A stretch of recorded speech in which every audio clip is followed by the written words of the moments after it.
Welcome to the ProBrick exclusive YouTube channel with Reverend Dr. Jason W. Morrison, theologist. I don't practice as a theologian anymore. The call went off my life and I acknowledge that. I had no trouble with stepping out of it. Not because I did anything wrong, I just didn't feel the edge that I needed to be effective in ministry. Anyway, there's lots of different reasons. I might go into that in a video, but I got out of it, and I got out of it with a clean slate. Now, you've recognized the issue, the person with the problem. Hopefully, you know, you can't really resolve anybody else's issues either until you've first resolved your own. That's what makes me laugh. You get all these experts on people's problems, and they haven't even resolved their fucking own. And so you've got to resolve your own first before you can resolve anybody else's. And it's like with counselling. The counsellor must first be counselled. That's 101 counselling. The counsellor must first be counselled. I find it very interesting, and I'll mention this with the NDIS people. They've got no accountability to anyone, and that's dangerous.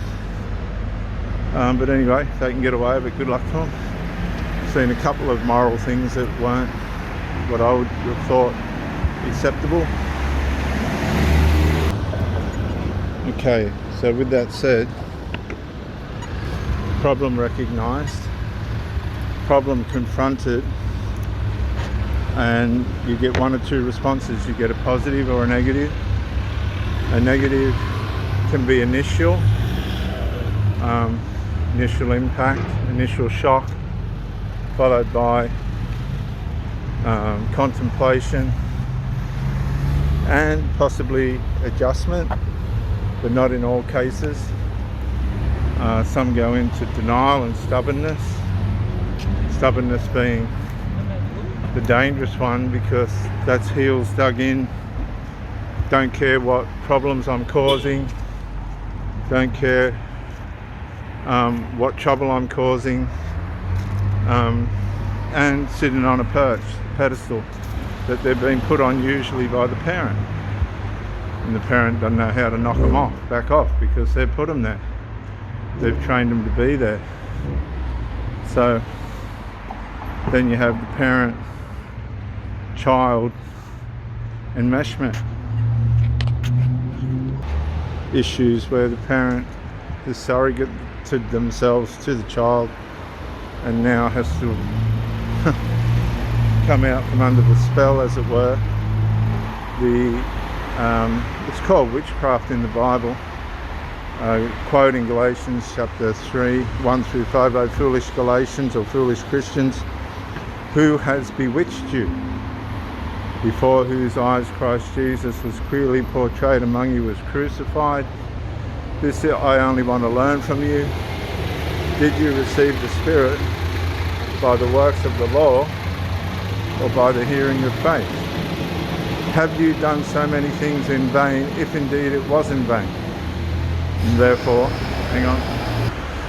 he who supplies the Spirit to you and works miracles among you, does he do it by the works of the law, or by the hearing of faith?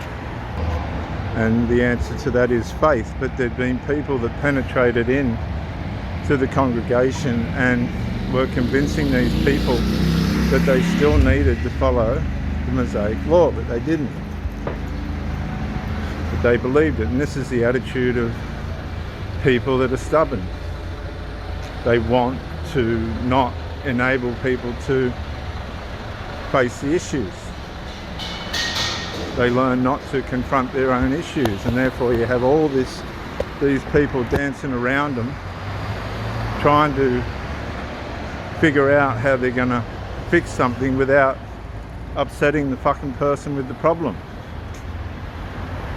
Unless the issue's confronted, the issue will confront you. These people get exposed eventually. Someone comes along and is not going to tolerate their crap, and will call it.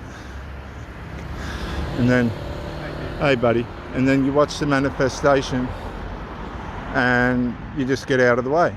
Message has been said, seed has been sown, up to that person then as to what they're going to do with it.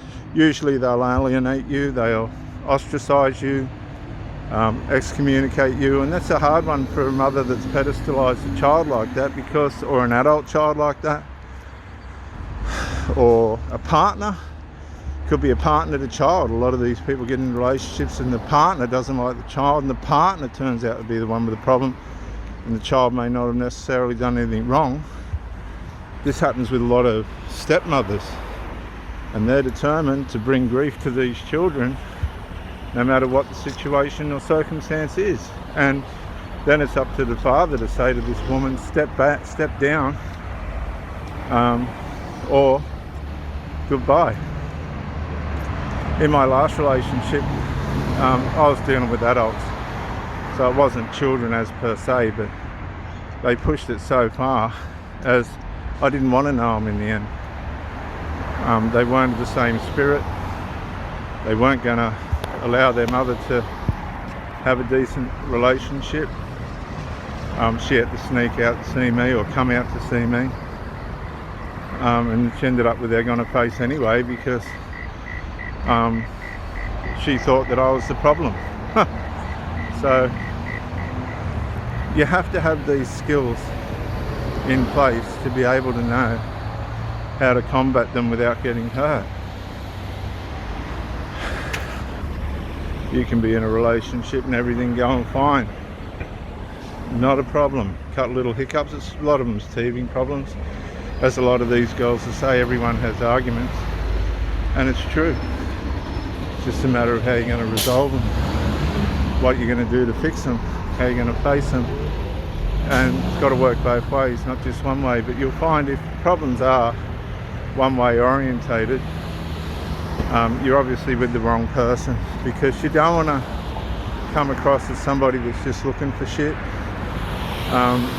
What you'll find is, if it's just constant unresolved, then constant fucking problems that have to be fixed, you're with the wrong person, and it's not necessarily their fault. You just have to call it. We're not compatible. We get along, but we're not characteristically on the same page, and you have to call it. That's called dealing with the issue. And walking away is not hard. Walking away is hard, but sometimes you just have to do it for the benefit of both. You don't want to be on somebody's back all the time, this, that, and all the other. But at the same token, you don't want to be covertly narcissistically abused by phantom people in the fucking relationship that shouldn't be there. These people should not be in the relationship, yet they steer it from behind, and it's off and it's wrong, and you've got to be aware of it. Give it some time. Watch the oppression come, watch the depression come, and you'll see they'll dodge it, they'll weave it for these women, and then all of a sudden a situation will pop up. I've seen it time and time again, where they're cornered by these fucking attitudes of these children, or, as I said, partners. Can be partners. In a lot of cases it's stepmothers. Not to say these women do meet partners that want to, take their children on. That was never going to be. I always said to my last partner, I'll never ever come between you and your children. How you want to deal with this is completely up to you.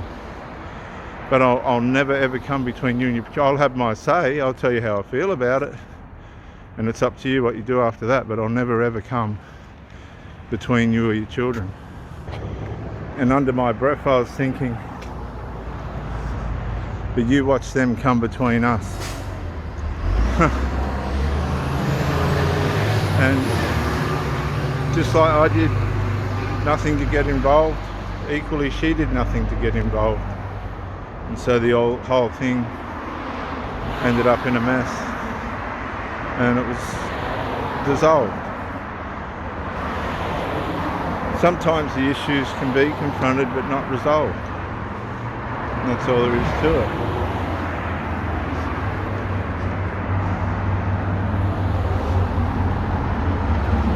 And that's no good for anybody else either. So it's complicated. You have to be unbiased with the situations, trying to work with the heart of the other person. But if they're just being negligent, nothing's going to get resolved. And it's just becoming a headache for you, a headache that you don't need. Because remember, at the end of the day, the relationship's 2 people, not 3 people, 4 people, 5 people, or however many are involved. And as you get older, you just haven't got time to waste. Recognize the issue, confront it, see what the results are of that, and hopefully move forward together. Otherwise, move forward apart. Hope this helps. This is Reverend Dr. Jason W. Morrison, theologist, on the ProBrick exclusive YouTube channel. Bye for now.